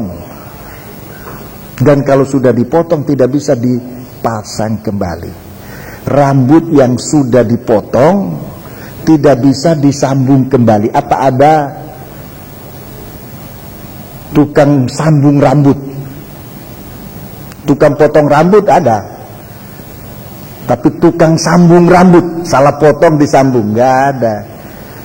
Kalau sudah dipotong ya sudah begitu. Ini yang saya takutkan. Saya tidak mau jadi tukang potong rambut. Bukan pekerjaan potong rambut itu, bukan. Memotong anak-anak Tuhan lepas. Sebab saya tahu persis, kalau sudah dilepas, sulit untuk kembali. Hanya kemurahan Tuhan yang luar biasa besarnya. Sulit. Masalah yang berat yang saya hadapi kalau ada seorang, oh saya mau mengundurkan diri. Itu berat sekali. Yang saya takut jangan-jangan dia ini dipotong. Seorang penunggu kebun. Waktu pohon ara tidak berbuah, katakan potong pohon itu. Dia takut memotong pohon. Sebab dia tahu betul, kalau pohon ini sudah dipotong, tidak ada kesempatan untuk tumbuh lagi. Itu sebabnya dia katakan, berikan aku kesempatan tahun ini. Itu tahun yang terakhir. Kalau ia berbuah baiklah, tapi kalau tidak, dia serahkan kepada Tuhan. Ini yang seorang gembala yang saya paling takut kalau memotong kesempatan saudara berada dalam tubuh Kristus. Banyak orang tidak mengerti perasaan seorang gembala dalam menghadapi masalah semacam ini. Sebab kita banyak kali kita memandang sebagai sesuatu organisasi biasa. Organisasi gereja Tuhan adalah organisasi tubuh Kristus. Organisasi tubuh Kristus. Tidak semua main potong. Kalau kaki kotor di apa, saudara? Kalau kakinya kotor di apa? Dicuci, jangan dipotong. Dia kotor, injak kotoran yang paling kotor. Apa kaki saudara dipotong? Tidak perlu dipotong, dicuci aja, bisa berguna lagi. Kalau kepalamu sakit, dipotong kepalanya, sakit, seperti gigi yang sakit. Ya kalau gigi sakit dicabut ya masih kita setuju, tapi kalau kepala sakit dipotongnya, ojo. Masih ada jalan lain. Masih ada jalan lain. Yesus datang. Dia gembala. Dia gembala agung. Sampai hari ini, saudara saya. Dia nanti akan tampil sebagai gembala agung. Tapi kali itu, saudara perhatikan.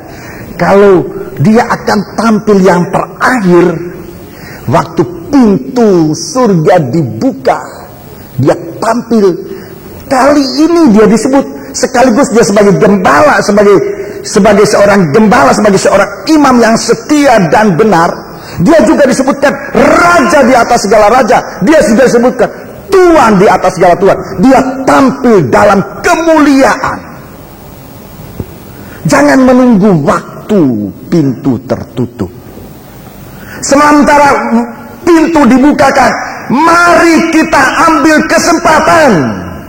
Kita tidak tahu, saudara-saudaraku, bahwa waktu ini berapa, entah berapa hari, entah berapa minggu, entah berapa bulan, entah berapa tahun. Tidak ada seorang pun yang tahu. Yang kita tahu adalah kalau Tuhan masih karuniakan kita hari ini untuk mendengarkan firman, jangan keraskan hati. Kalau masih disebut ada hari ini hari kemurahan Tuhan buat kita. Jangan menunggu sampai waktu pintu ditutup. Aku sudah membukakan pintu bagimu, kata Tuhan. Aku tahu kekuatanmu tidak seberapa, tetapi karena engkau taat berpegang pada firman-Ku, Tuhan katakan, aku membebaskan kamu dari segala percobaan yang akan menimpa seluruh dunia ini. Saudara-saudaraku, Tuhan mau menyediakan kita ini. Banyak kelemahan kita, banyak kekurangan kita, tetapi yang benar, kita datang kepada Tuhan, kita mengaku kekurangan kita, kita mengaku kelemahan kita mengaku ketidakmampuan kita. Tuhan yang mengetahui segala akan menyempurnakan kita, supaya kita menjadi barang yang indah bagi kita. Tubuh Kristus itu harus lengkap. Kalau tidak lengkap, tidak sempurna, saudara-saudaraku. Keindahannya tidak sempurna. Tapi kalau kehidupan kita ditaruh di dalamnya, Tuhan tolong. Hagai pasal 2. Hagai pasal yang kedua. Jadi kitab Hagai pasal 2 ini akan mengalir. Kepunyaan segala bangsa datang mengalir. Maka aku akan memenuhi rumah ini dengan kemegahan firman Tuhan semesta alam. Ayat 9. Ayat 9. Hagai 2 ayat 9. Kepunyaankulah perak dan kepunyaankulah emas. Demikian firman Tuhan semesta alam. Perhatikan. Adapun rumah ini, kemegahannya yang kemudian akan melebihi kemegahannya yang semula. Firman Tuhan semesta alam. Dan di tempat ini aku akan memberi damai sejahtera. Demikianlah firman Tuhan semesta alam. Terima kasih. Disinilah suatu kepuasan yang sempurna di dalam tubuh Kristus. Kalau kita benar-benar menempatkan diri di dalam tubuh Kristus, tidak ada kemegahan lebih dari itu. Tidak ada. Kalau kita masih suka menoleh kiri dan kanan, apalagi menoleh ke belakang, itu pertanda bahwa kita belum menempatkan diri belum menempatkan diri di dalam tubuh Kristus. Sebab kalau kita berada dalam tubuh Kristus, kita akan damai sejahtera. Damai sejahtera. Tidak ada yang lebih indah dari itu. Para siswa-siswi perhatikan, dalam kesempatan pembukaan Sekolah Alkitab saya berbicara, ini pekerjaan terakhir bagimu. Ini pekerjaan terakhir. Kalau saudara menjadi sesuatu, katakanlah sesuatu yang tadinya tidak berguna, seperti Onesimus, tadinya tidak berguna, tapi sempat dibawa ke dalam rumah Allah, ke dalam pelayanan, untuk tahu menempatkan diri di tempat yang ditempatkan oleh Tuhan. Sekarang saudara menduduki bangku siswa-siswi. Bangku siswa-siswi. Saudara sudah diajarkan belajar menjadi siswa, belajar menjadi siswi. Kalau siswa aja tidak jadi, jangan bicara mau jadi pengerja, apalagi jadi pendeta, nggak bisa. Belajar jadi siswa, belajar jadi siswi. Kalau siswa aja tidak bisa, jangan mikirkan bisa jadi pengerja. Pengerja juga pengerja yang tidak dipakai oleh Tuhan. Mengapa? Sebab siswanya tidak lulus. Tuhan yang adalah Gembala Agung kita yang akan menyertakan saudara-saudara sekalian. Sebab itu duduklah sebagai seorang siswa. Saudara sementara diajar tentang pembentukan seorang hamba Tuhan. Menjadi seorang siswa, bagaimana sikapnya seorang siswa. Sidang jemaat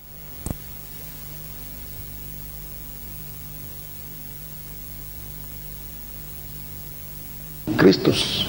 Jangan sampai waktunya sudah tertutup baru mau belajar. Terlambat. Waktu sudah ditutup baru mau belajar. Terlambat, tertutup. Pintu sudah ditutup. Aku tidak mengenal kamu. Tidak ada tempat. Sebab itu saudaraku, mari kita memperhatikan tanda-tanda kedatangan Yesus Kristus dalam kemuliaannya untuk yang akan datang. Sebab dua saksi sudah menyaksikan. Allah Bapa sudah turun ke bumi. Bumi kita ini. Roh Kudus sudah turun ke bumi. Pasti oknum yang ketiga juga akan datang. Jadi kedatangan Yesus ini bukan sesuatu hal yang harus kita ragukan. Sebab 2/3 dari pribadi Allah ini sudah pernah datang. Kita menantikan yang ketiga ini. Yesus akan datang kembali. Terjadi guncangan pembentukan tubuh Kristus sampai rumah Allah ini penuh dengan barang-barang yang indah. Semua kita ini akan menjadi orang-orang yang diperindah oleh Tuhan. Tidak ada orang jelek nanti. Tidak ada orang jelek. Coba lihat bagaimana waktu Yesus datang sebagai anak domba Allah. Orang buta dijelekkan matanya. Sebab Tuhan mau anggota tubuh Kristus punya mata. Orang tuli dibuat menjadi mendengar. Sebab Tuhan mau tubuhnya itu tidak tuli. Semua, bahkan yang mati pun dibangkitkan. Tuhan mau tubuhnya itu sempurna, hidup sempurna dalam keindahan bersama Yesus. Tuhan sedang menciptakan kita, sedang membentuk kita menjadi tubuhnya yang indah. Pendirian kita yang bongkok, yang bengkok, yang bungkuk, yang tadinya hanya suka melihat perkara-perkara bumi ini, oleh kuasa kebangkitan dia katakan, biar kita bangkit bersama Yesus, memandang ke atas. Kuasa kebangkitan Tuhan mengajar kita bisa memandang ke atas, di mana Yesus duduk, di mana Yesus berada di sebelah kanan Allah. Kalau kita bisa demikian, kita juga akan dipermuliakan saat Ia datang kembali. Sebab itu saudaraku, perhatikanlah ini.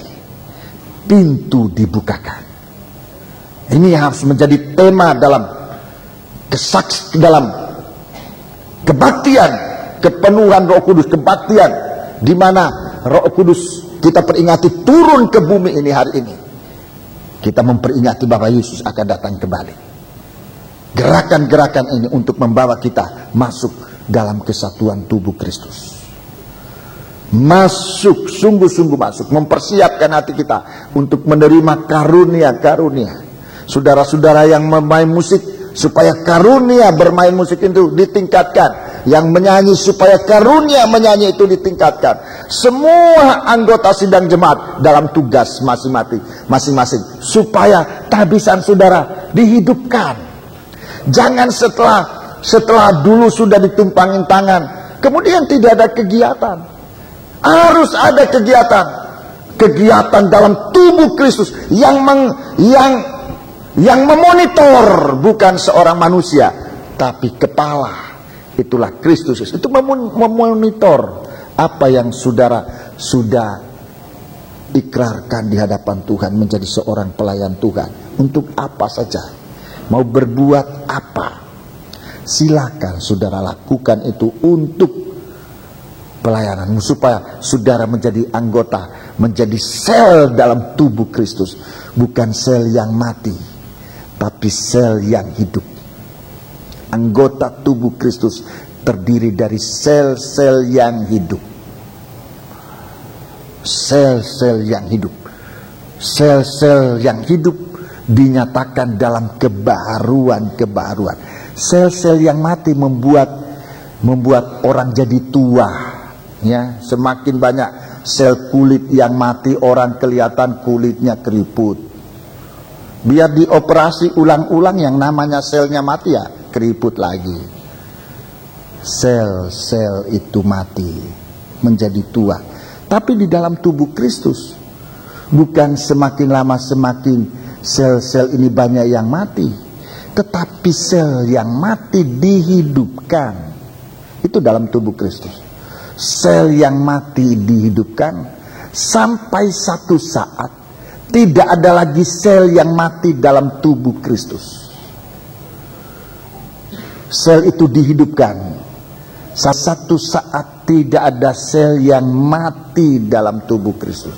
Kalau saudara merasakan usaha Tuhan untuk menghidupkan saudara dengan firman, dengan Roh Kudus, dengan kasih-Nya, cepat tanggap. Jangan sampai terbuang. Sel yang mati itu terbuang. Sebab di dalam tubuh Kristus, sel itu harus hidup, harus aktif. Di dalam sel itu selalu dibaharui oleh Tuhan, sampai pada satu saat di mana mempelai wanita itu ditampilkan dengan seluruh sel itu sudah hidup baru, tidak ada yang lama. Tidak ada yang lama. Itu yang digenapkan oleh Tuhan. Waktu Roh Kudus ini diturunkan, 2000 tahun Tuhan bekerja dengan Roh Kudus ini untuk menghidupkan yang mati, untuk yang bungkuk diluruskan, untuk yang buta dijelekkan, supaya sel ini, sel mata, sel telinga, sel tubuh ini semua kembali berfungsi. Bukan semakin lama semakin banyak yang mati sel dalam tubuh ini, tapi semakin hari semakin kurang yang mati, sampai satu waktu seluruh sel itu sudah hidup, tidak ada lagi yang mati. Sehingga disebutkan tubuh Kristus itu baru, bukan yang tua, yang baru. Saya dipandang oleh saudara, saya ngeri juga. Benarkah yang saya ngomong itu? Enggak. Sudah saya lihat sudah melototin saya. Apa betul yang ini, apa kira-kira? Enggak kira-kira, saudara-saudara. Ini berkaitan dengan Wahyu 19 ini. Dalam Wahyu pasal 21. Tolong baca Wahyu 21 ayat 2. Ayat 2, Wahyu 21 ayat 2. Saudara lihat di sini, tubuh Kristus tampil. Tubuh Kristus itu tampil. Dan aku melihat kota yang kudus, Yerusalem yang baru, turun dari surga, dari Allah, yang berhias bagaikan pengantin perempuan, yang berdandan untuk suaminya. Ini tubuh Kristus yang sudah lengkap, penuh. Rumah Allah yang sudah penuh. Tubuh Kristus dengan sel yang hidup semuanya. Terus, lalu aku mendengar suara yang nyaring dari tahta itu berkata, lihatlah, kemah Allah ada di tengah-tengah manusia, dan ia akan diam bersama-sama dengan mereka.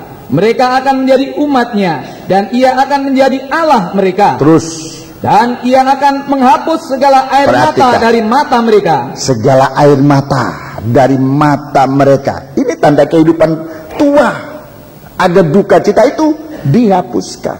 Tidak ada tanda-tanda hidup tua, hidup lama. Terus?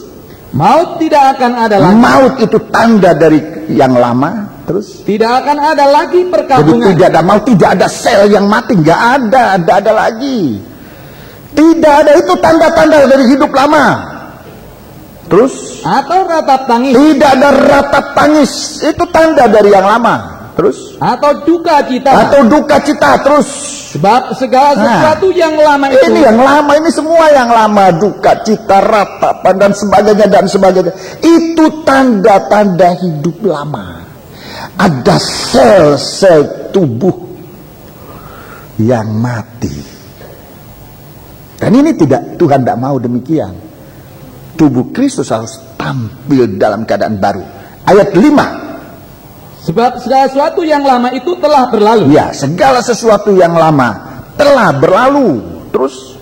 Ia yang duduk di atas tahta itu berkata, lihatlah, aku akan menjadikan segala sesuatu baru. Aku menjadikan segala sesuatu baru. Itu dalam tubuh Kristus. Semakin hari semakin. Jadi kalau kita semakin lama semakin bosan melayani, perhatikan, kita adalah sel yang sedang mati. Kalau kita bosan melayani, semakin merosot ibadah kita.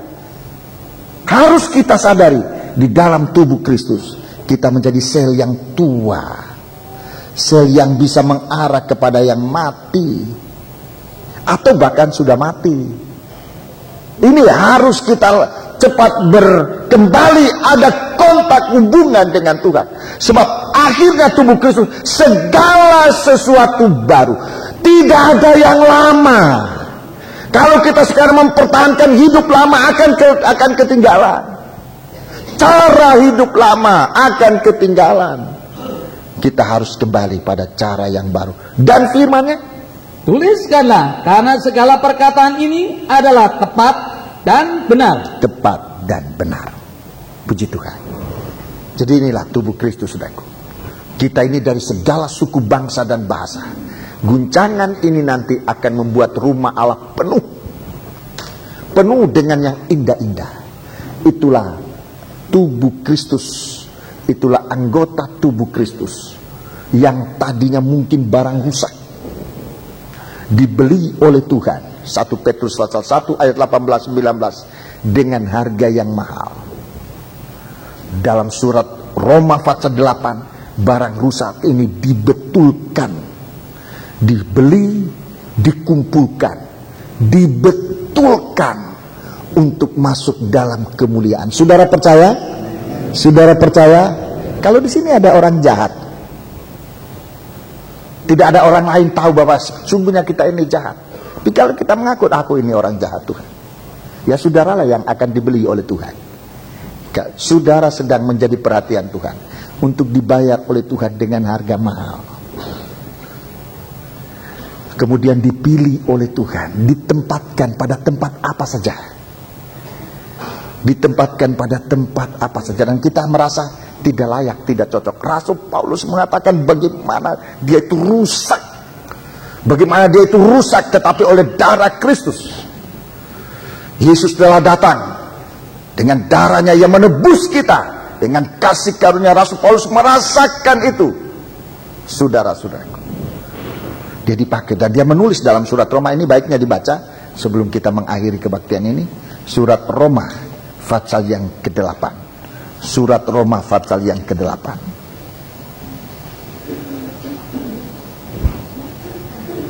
Ayat 28. Mari, surat Roma pasal 8 ayat 28. Kita tahu sekarang bahwa Allah turut bekerja dalam segala sesuatu untuk mendatangkan kebaikan bagi mereka yang mengasihi Dia, yaitu bagi mereka yang terpanggil sesuai dengan rencana Allah. Iya.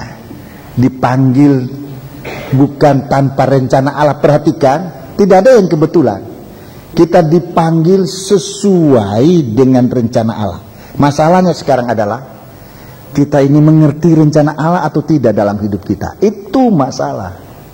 Kalau orang dipanggil itu tahu rencana Allah di dalam dia akan bersyukur kepada Tuhan. Dia akan berterima kasih kepada Tuhan. Sangat berterima kasih. Dia tahu rencana Allah. Dia adalah orang berdosa, tetapi ditebus oleh Tuhan dengan darah yang mahal. Tuhan punya rencana.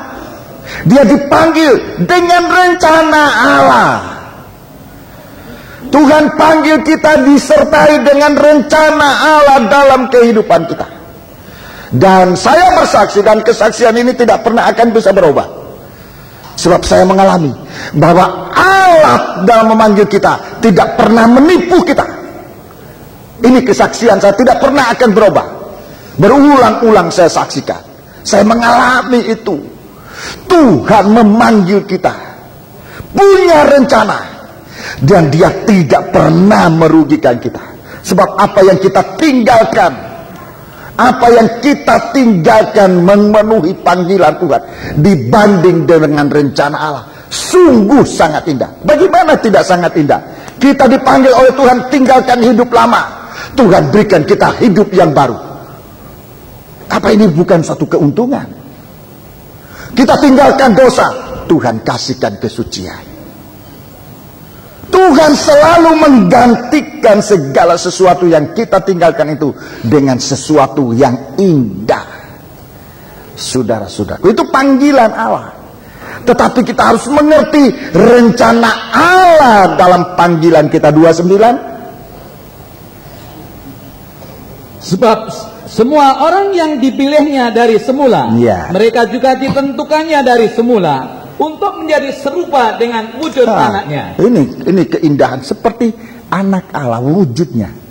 Kita ini dari jelek, dari tidak ada arti apa-apa, dijadikan berarti, dijadikan indah di dalam rumah Allah. Terus supaya ia anaknya itu menjadi yang sulung di antara banyak saudara. Ayat 30, perhatikan.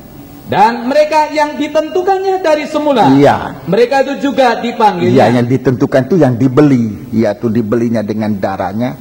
Dipanggil, itu dipanggil, diambil, terus. Dan mereka yang dipanggilnya, mereka itu juga dibenarkannya. Iya, saya pernah sampaikan kepada saudara perkataan dibenarkannya ini lebih tepat digunakan dibetulkan, seperti kendaraan rusak yang harusnya tidak ada lagi. Artinya seperti besi-besi tua yang sebetulnya sudah dibuang, dikumpul, dibetulkan. Mobil rusak dibetulkan supaya bisa dipakai.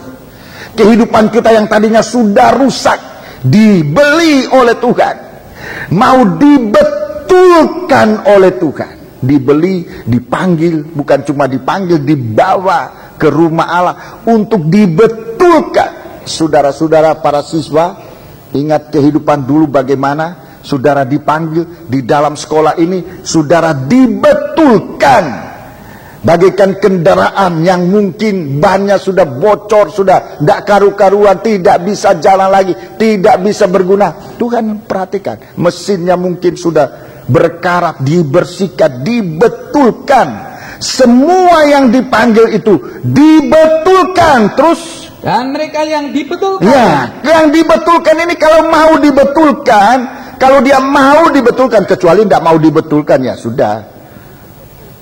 Maka asal mau dibetulkan, terus mereka itu juga dimuliakannya. Mereka itu juga dimuliakan, dipakai dalam kemuliaan. Allah tidak merugikan kita. Allah tidak merugikan kita. Dia panggil kita sesuai dengan rencana. Tuhan punya rencana. Tuhan tidak pernah bekerja secara kebetulan. Tuhan bekerja dalam rencana Allah. Dan kalau kita bekerja dalam rencana Allah, di sana kita merasa sangat ditolong oleh Tuhan. Sebab itu jangan membuat rencana sendiri. Jangan membuat kehendak sendiri dalam melayani Tuhan. Tapi biarlah kita selalu datang kepada Tuhan, membawa kehidupan kita dalam rencana Allah. Dia yang akan memanggil kita, dan kesalahan-kesalahan kita dibetulkan oleh Tuhan. Dan kalau kita mau dibetulkan oleh Tuhan, setiap kegiatan kita, kegiatan dalam ladang Allah ini akan menghasilkan suatu keindahan. Allah dipermuliakan dalam pelayanan kita. Allah dipermuliakan dalam ibadah kita. 244. Mari kita bersama-sama berdiri, kita melakukan ini. 244. Kau berharga di mataku. Mari kita melakukan, kita berdiri bersama-sama.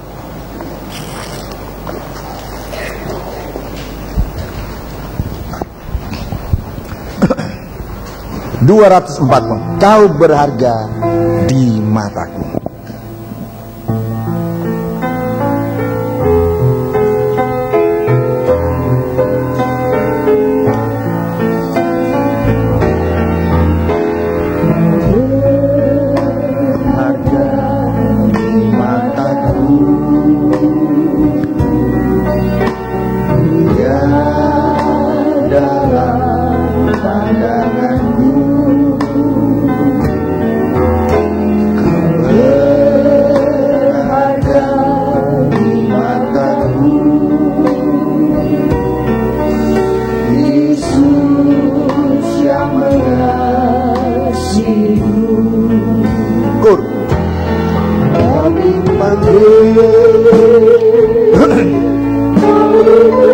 Haleluya. Ku jadikan milik kesayanganku, kau ku bentuk, kau ku ciptakan untuk kemuliaanku. Kau ku panggil, kau ku tebus, kau ku tebus. Haleluya. Ku jadikan milik kesayanganku, kau ku bentuk, kau ku ciptakan untuk kemuliaanku. Baik jua. Berharga di matamu, ya dalam pandanganmu.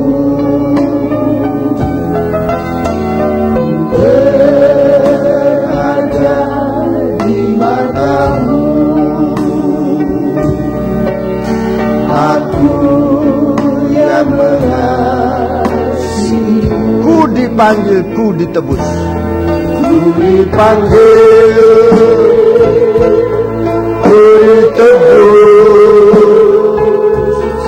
dijadikan milik kesayanganmu. Ku dibentuk, ku diciptakan untuk kemuliaanmu. Ku dipanggil, ku ditebus, ku dipanggil, ku ditebus, dijadikan milik kesayanganmu. Ku dibentuk, ku diciptakan untuk. Dengan kau berharga di mataku. Backing vokal melakukan sidang jemaat dengan harga di matamu, mulia dalam pandanganmu. Berharga di matamu,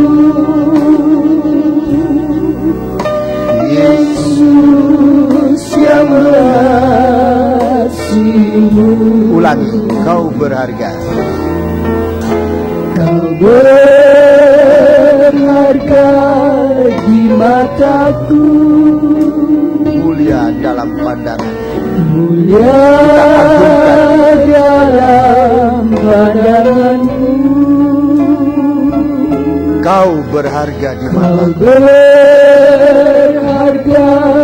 di mataku. Yesus yang mengasihiku. Yesus yang mengasihimu. Kor, kita semua melakukan ku dipanggil. Panggil. Karena kasih-Nya yang memanggil kita. Haleluya. Karena Tuhan memandang kita ada sesuatu harga jika Dia menebus kita. Haleluya.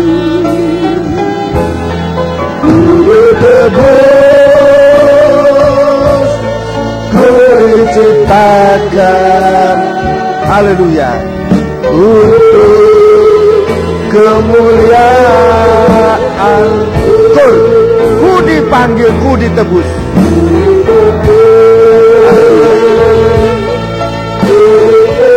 Haleluya. Kesayangan kita, jawab panggilan Tuhan. Haleluya.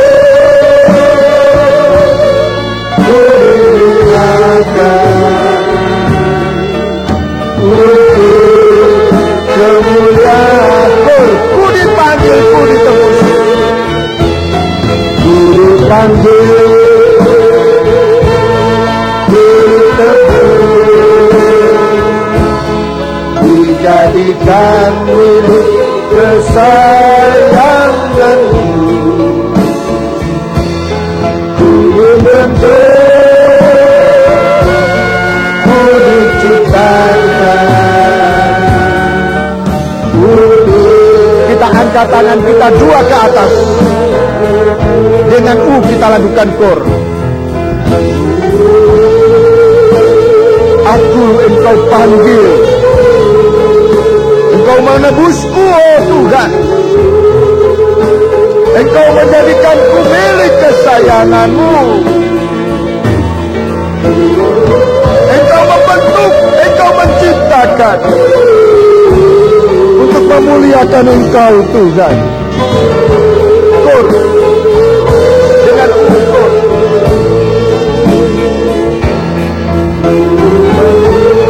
Haleluya. Terima kasih untuk panggilan-Mu. Ya lama-lama terima kasih untuk pekerjaan tangan-Mu dalam hidup ini. Haleluya. Terima kasih untuk memberikan bentuk, menciptakan untuk memuliakan Engkau. Jika saudara merasa ingin menyembah Allah, sembahlah Allah. Haleluya. Haleluya. Haleluya. Haleluya. Haleluya. Haleluya.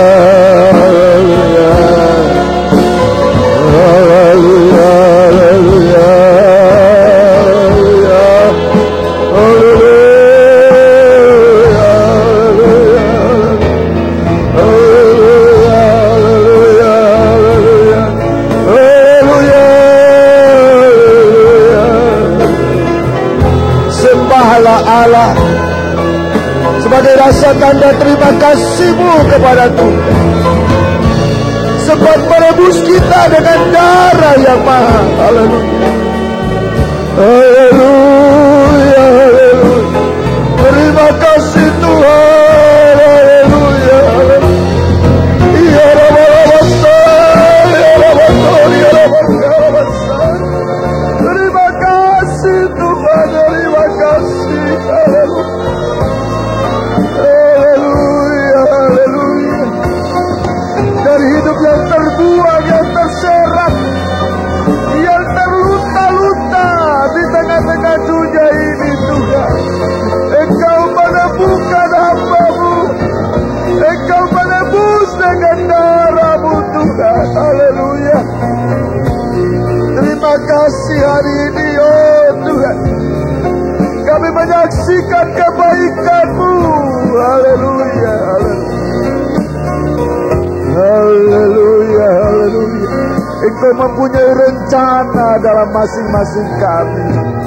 Nyatakan, jelaskan rencanamu dalam setiap kehidupan kami, agar jangan ada keraguan-raguan kami untuk menyerahkan diri kami dalam tangan-Mu Tuhan.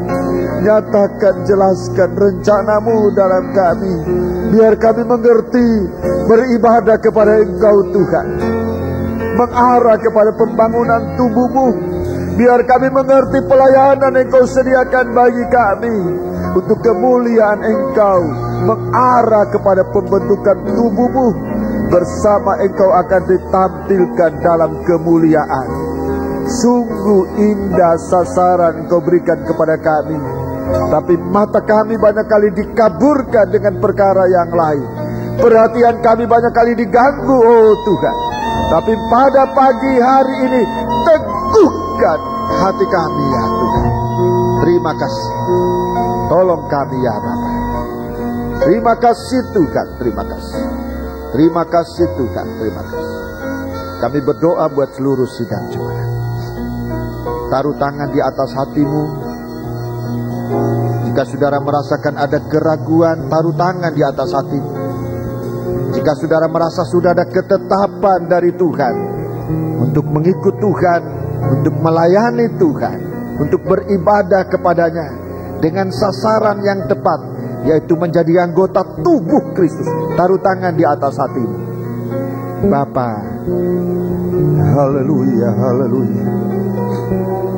Kami menyerahkan diri kami dalam tangan-Mu Tuhan. Kehidupan yang tidak ada arti apa-apa, tetapi dengan darah-Mu Engkau menaruh harga yang sangat mahal.